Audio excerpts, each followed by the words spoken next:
Hey guys, Pro Football Tailgater, I'm Chris Rowe, and this is my extra value menu. These are the players that you need to get that have potentially the most value this year. First player, Rashee Rice. I get it. Legal troubles, every year there's something, right? But that might not be a bad thing. That might be exactly what you're looking for, because since he's not going as a first-rate receiver like he should be, you might be able to catch him in the second or third rounds. He's still going to eat. He's still the primary focus of this Kansas City offense. The dude, he knows how to run a route, and he's going to get fed. Whether it's Justin Fields for the first couple of games, Justin Fields has this thing of eyeballing a target. Just think of DJ Moore, that first year that he went to Chicago. Guy was hyper focusing on DJ Moore. I'm sure it's going to be the same with Rashee Rice. But Patrick Mahomes, same thing. Guy's getting anywhere from 8 to 12 targets a game with him in there, and you can get him in the second, third round, where he should be up there with your Jamar Chases, your Justin Jeffersons, people like that. That's where he should be, because the guy does anywhere from 18 to 25 points a game. I had him in a lot of leagues last year. He did really well. I did sit the whole 6 games, and I missed out on him on our playoff, but that's okay. It worked out anyways. I won plenty of my leagues. With him on my roster, he got me there. He has top five upside and is the passing game in KC. So you want to pick him up. For my next value player, it's McConkey. Okay. McConkey had a great rookie year, but he didn't start off real good at the beginning of his rookie year. It took him a little while, just like anybody else, and he's pretty much all they had. Justin Herbert was focusing on him because the guy's talent is off the charts, but he didn't have anybody else. Quentin Johnston wasn't quite up to speed yet in his second year, so McConkey was it. So he had a great run at the back half of his rookie season. Then everybody started drafting him in the second, third round this last year. And it was an okay year. He did 1,000 yards still, but it was hard coming. And I believe it's because of the return of Keenan Allen. Keenan Allen's the one that got all the looks last year, just because of the chemistry he had with Justin Herbert. There's just no replacement of a quarterback wide receiver chemistry that you have had in the past. You want to keep that chemistry going, and that's what he leaned on last year, especially with all the offensive line struggles. Now they have a upgraded offensive line just by not having injured offensive line players. There should be more time for Justin to be able to stay calm in the pocket, go through his progressions, his reads, whatever you want to call them, and find McConkey, especially with Mike McDaniel heading up this offensive system now. We know Mike knows how to design an offensive system. That system is not completely foolproof, but he's going to have time, because it's going to be the running game. Then the pass game is going to benefit from the hyper-focused running game, because the defenses are going to pull their backs up to the front, try to stack the boxes. Then they're going to be able to start throwing over the middle, exactly where McConkey's at.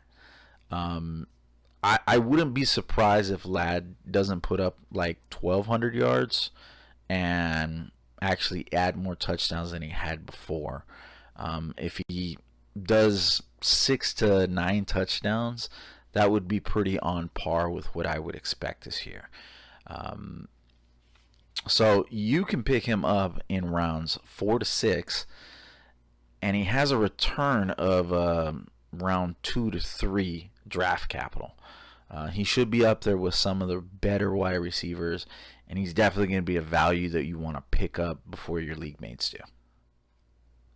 So the next player I have right here, which I've had him in a video or two already, is going to be Bayshul Tuten.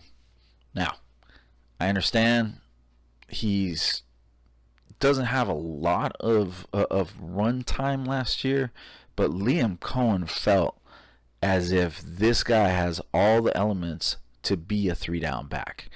He wouldn't have done that. They wouldn't have shipped off Travis Etienne if they didn't think so. They didn't really want to pay for Travis Etienne. And Bayshul Tuten is a Liam Cohen draft pick. So here's the thing about Bayshul Tuten. He didn't come out of college as like a huge prospect. It was the combine, all his metrics there, that really pushed a lot of interest. Everybody was like, wow, this guy is clearly athletically gifted. And because there's no Travis Etienne, all you have is opportunity at that point. And the opportunities will come in the red zone.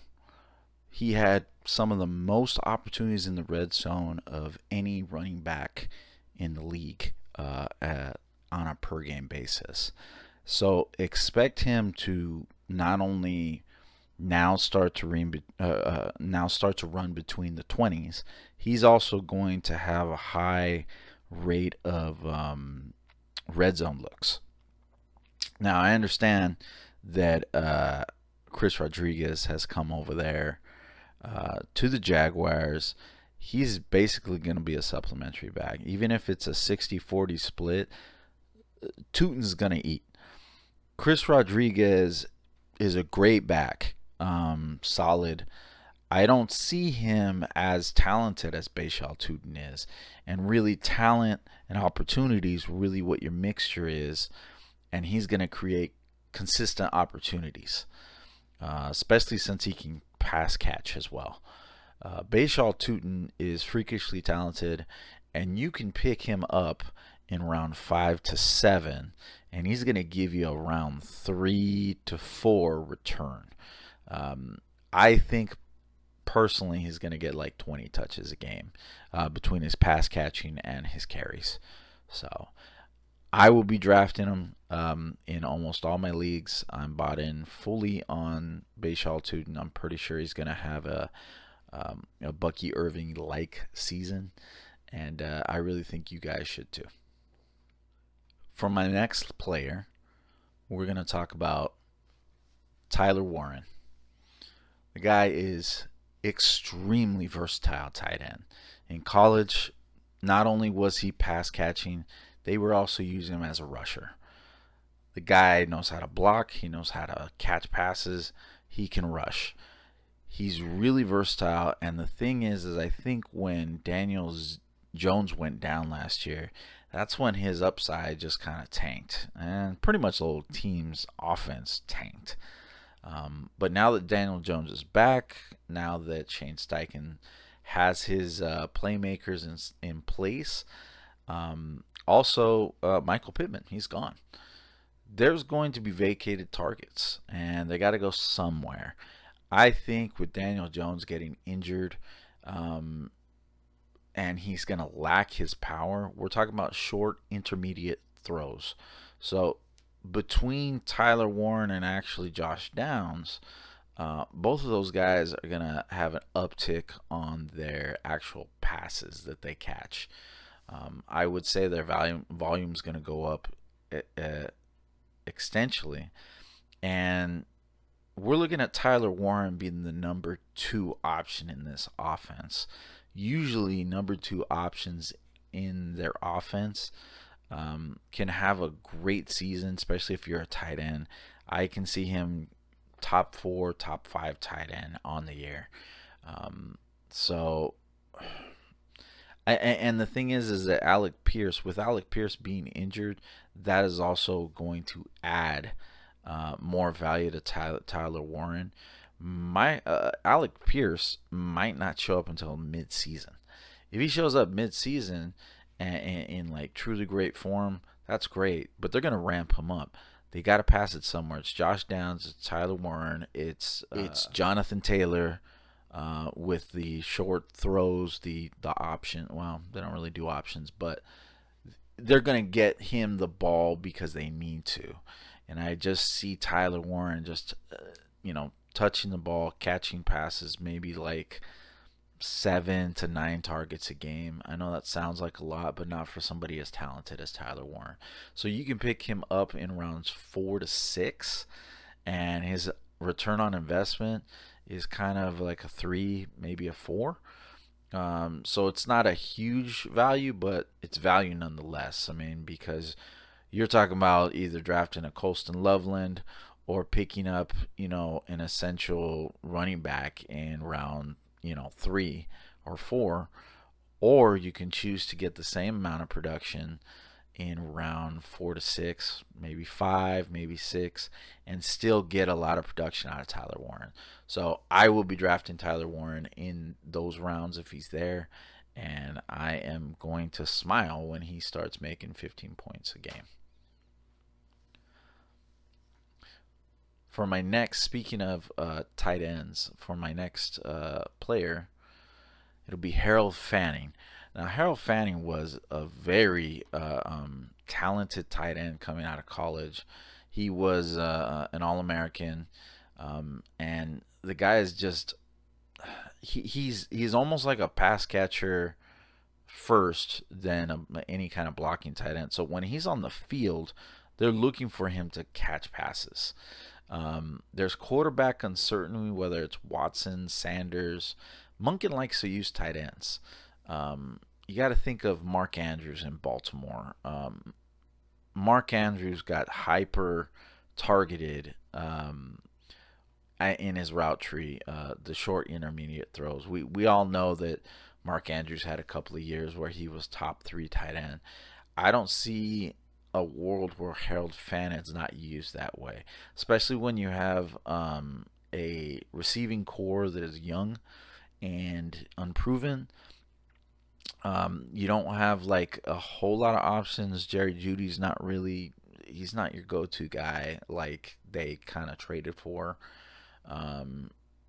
Cedric Tillman, awesome, solid wide receiver, but not the playmaker that you were hoping for.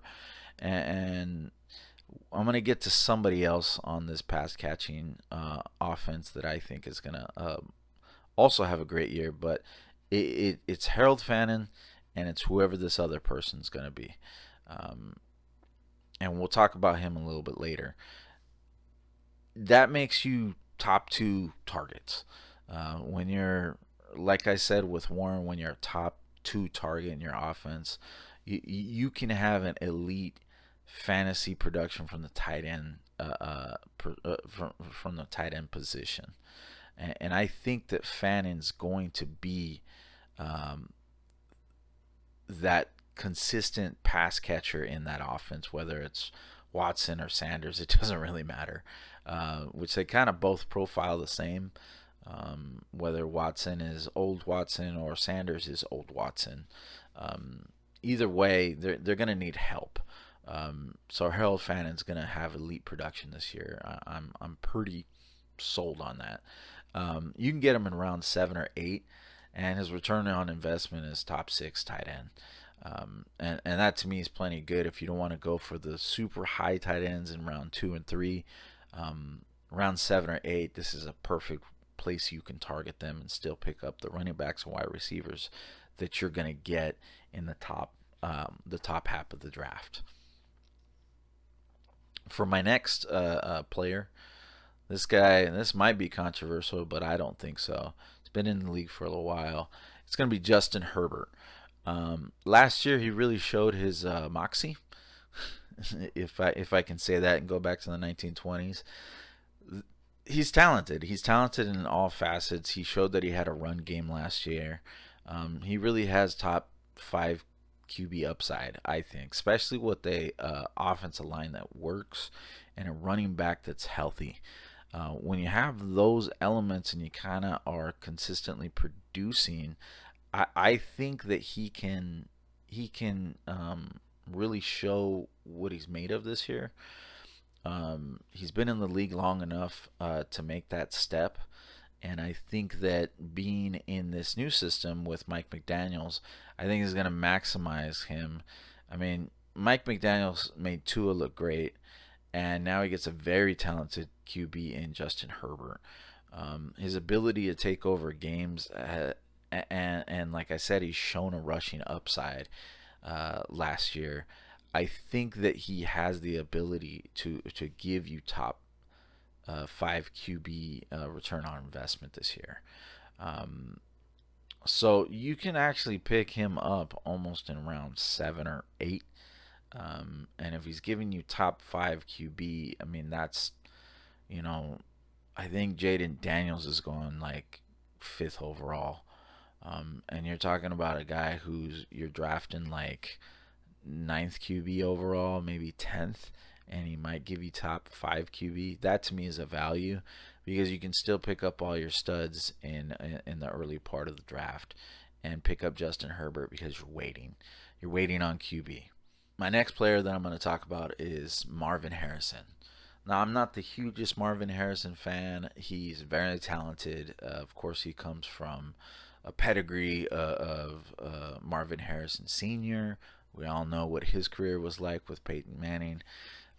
But Junior does not have Peyton Manning to throw to him. He has not had that elite QB. And say what you will about Kyler Murray, he knows how to get the ball to people, but for whatever reason, it wasn't working for the Cardinals, or with the Cardinals, I should say, that you were getting that type of production out of Marvin Harrison. Also, I think that he's been through a couple of OCs already, and nobody seems to really plot him the way he should be plotted.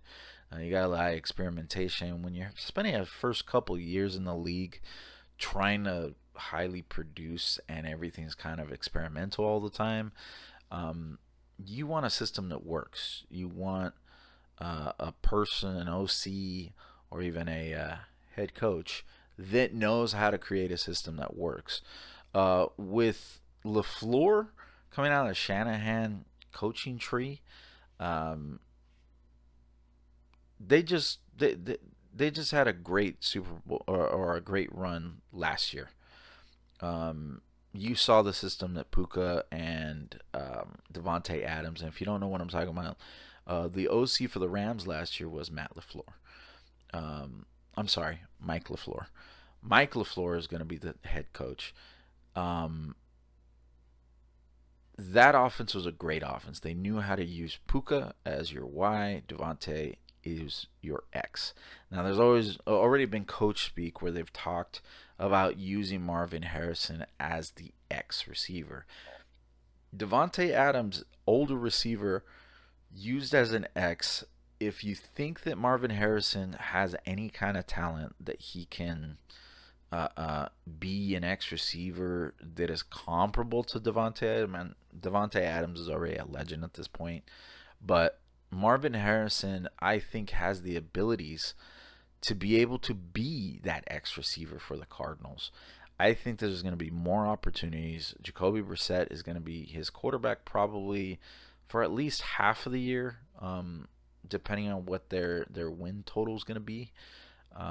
I think the Cardinals' win total is going to be higher than you think it is. I know it's a very tough division that they're in. I mean, you have the 49ers, the Rams, and the Super Bowl winning Seahawks. That's a tough division. That's really tough. But I think that the Cardinals were almost there last year. They did fire their head coach, and now they brought in a better one. They brought somebody who knows what they're doing. And I think that Marvin Harrison is going to benefit from that. You can get Marvin Harrison in round 7 or 8, and the ROI can be top 15 wide receiver production. I don't know about you. that sounds great. He would be a great wide receiver too. If you're lucky, if you're getting him around 7 or 8, he might be your wide receiver 3 or flex option. And to me, a flex option, uh, uh, getting him around 7 or 8, that's amazing. I don't know why you wouldn't go for that or feel great after your draft picking up Marvin Harrison in that zone. So, speaking of wide receivers, my next one is a rookie and is going into a decent situation. Jordan Tyson hails from ASU. He was renowned by some as the best receiver in college. If you watch any of his tape, any of the games, a lot of the commentators were saying that the guy knows how to ball. Dude has a lot of components that can make you a real threat downfield. He can run, he dodges tackles, he's good at 50-50. He's not a huge body, but he's big enough to get the job done. He's going into the New Orleans Saints. Head coach Kellen Moore. Kellen Moore's offense is the same as he ran in Dallas. It's a little different from the Eagles just because you had Jalen Hurts. He was a different type of quarterback. However, I think that Tyler Shuck is turning a corner, and he profiles almost the same as Dak. He runs a little sneakily. Dak runs a little. Dak knows how to sling the ball. Tyler Shuck is certainly showing that he knows how to sling the ball. Having two offensive weapons on either side, we're talking about Chris Olave, Jordan Tyson. That's a good 1-2 punch. It's going to be much like the Cowboys and the Bengals offense. You're talking if Olave's covered, Jordan Tyson's not going to be covered, or he's going to have the weaker side cornerback. And when he's not, then Olave. So I think there's going to be more value here. I think he's going to have at least 1,000-yard season. He's good enough for a wide receiver too. A lot of people are going to pass up on that. They think Olave is going to be the workhorse here. And I don't think so. I think that Jordan Tyson is going to get plenty of work, and he's going to prove that he is worthy of that type of work as well. He'll be uncovered, and there'll be times that he burns his DBs out their pants. It's just going to happen. The guy's too talented, and he has top 24 upside to me. You can get him in the later rounds because of injury concern. The Saints are taking time with his recovery. They want him to be ready for camp. They don't want any of those injuries that always fly around or that people have a problem with early on in the year. That's not what they want.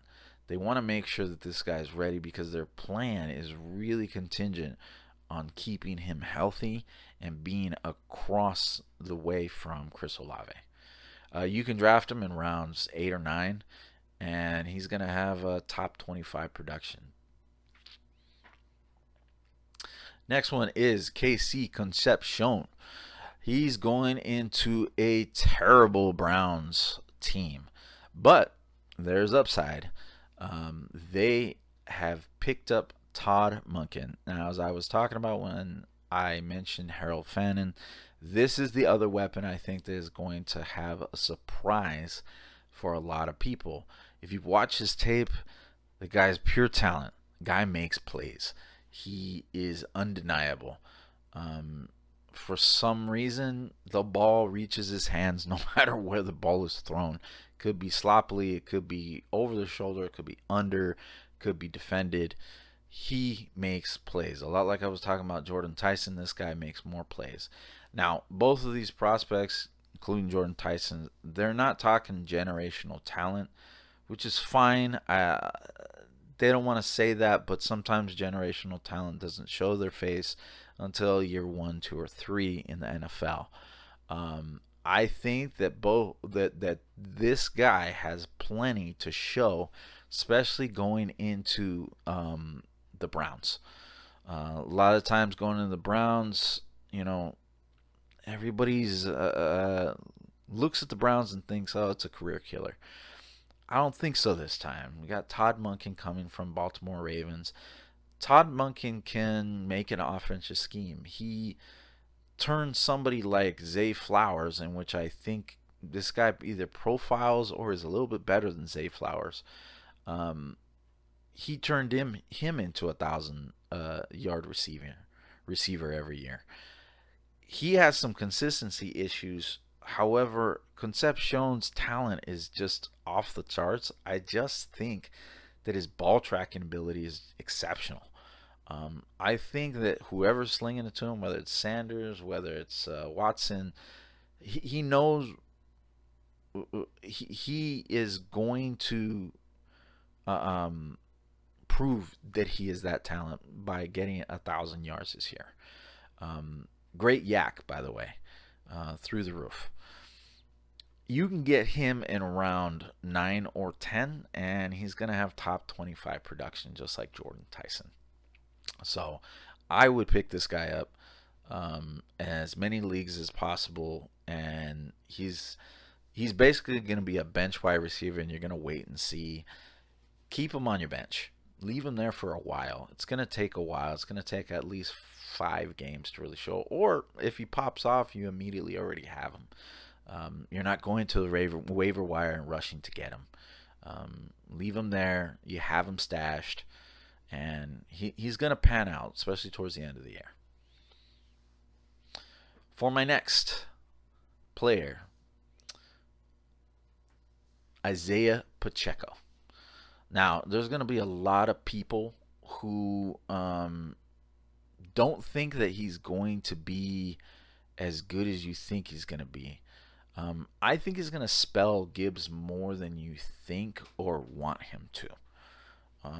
I know that everybody is excited because David Montgomery is now on the Texans. And they're like, hey, this is the year that Gibbs blows up. And that might be true. What also might be true, because as Gibbs is incredibly efficient on his 15 to 18 touches a game. The guy does incredible numbers. It might not change that much. I know coach speak, Dan Campbell's like, he's going to be our bell cow. But when your bell cow gets tired after 20 touches a games for 6 games, you're going to realize, hey, we need to start sticking somebody else in there. Because he's going to get tired. If we're going to make a deep playoff run, we really got to save him. Think Ken Walker last year. That's what they did. And I know we're talking about Seattle versus the Lions, but I think that Detroit, Dan Campbell is going to realize, hey, we need to save this guy. He is our bell cow, and we're going to lean on him. Isiah Pacheco, there's going to be some games. There just is. And even if maybe Gibbs gets hurt, pulls a hammy or something, God forbid, I'm not wishing that on him, but maybe he pulls a hammy. Isiah Pacheco used to be a number 1 running back on the best offensive football. He won the Super Bowl. He was carrying them some games. I remember some games I had him on my team as my number 1 running back, doing 29 points a game. Isiah Pacheco, when he's back to full health, which he is now, he can be a threat. They're the same size. Both him and Gibbs are the same height. If you look at their play styles, they're a little different. Gibbs, dodging. Pacheco, he's a bruiser. He's looking to hit somebody. Now, I understand that's a rough play style. Just like Cam Scatabo, there's always an injury risk. But I think that Isiah Pacheco is going to have value this year. And it's going to be annoying to Gibbs owners. I would get him not only as a handcuff, but expect flex value from them. Round 11 or 12 for this guy. The guy's being left for dead, and he has flex spot appeal. His ROI is 10 points a game with a TD upside. I don't know about you guys. I would love to have that guy and be deploying and laughing at my league mates. Hey, you guys missed out. You guys sold Isiah Pacheco short, and you're going to miss out on what he brings to the table. Just what it is. So for my next player, this one may be controversial, but I don't think it is. Adonai Mitchell. Adonai Mitchell had some games last year in 2025. He flashed as soon as he went to the Jets. He flashed. Why? Because everybody is on Garrett Wilson. Garrett Wilson is the clear-cut number one. But Adonai Mitchell had a lot of talk coming out of college. He's supposed to be good. He's supposed to be a really good wide receiver, and he has all the facets to put and bring it together. Now, he might not be that generational talent that everybody was talking about, but he could be a solid wide receiver given the opportunity. We got Geno Smith creating chemistry. They're talking about it. They're saying that Adonai Mitchell is the biggest flasher in their camp this year. I think that in his last 7 games and not making foolish mistakes like dropping it off at the goal line, I think if he keeps from making those mistakes and upping his game, he can be a solid WR2. He is the clear number 2 option on his team right now. And now, I'm not a big Geno Smith fan, but Geno Smith was able to maintain production for 2 wide receivers, such as when he was in Seattle and he maintained Tyler Lockett and DK Metcalf. Both of those were like 1,000-yard receivers. It's possible for the Jets and Geno Smith, as long as he's protected and they have a run game that pulls away from them having a pass all the time, Geno Smith may be able to at least get the ball to Adonai Mitchell and spell Garrett Wilson a bit, so that Garrett Wilson isn't 100% the focal of their offense, and he's able to spread it to Adonai Mitchell. I think Adonai has all the elements in making a good number 2 receiver. And for that, even if he gets 1,000 yards, that's good enough for wide receiver 2 production in your lineup.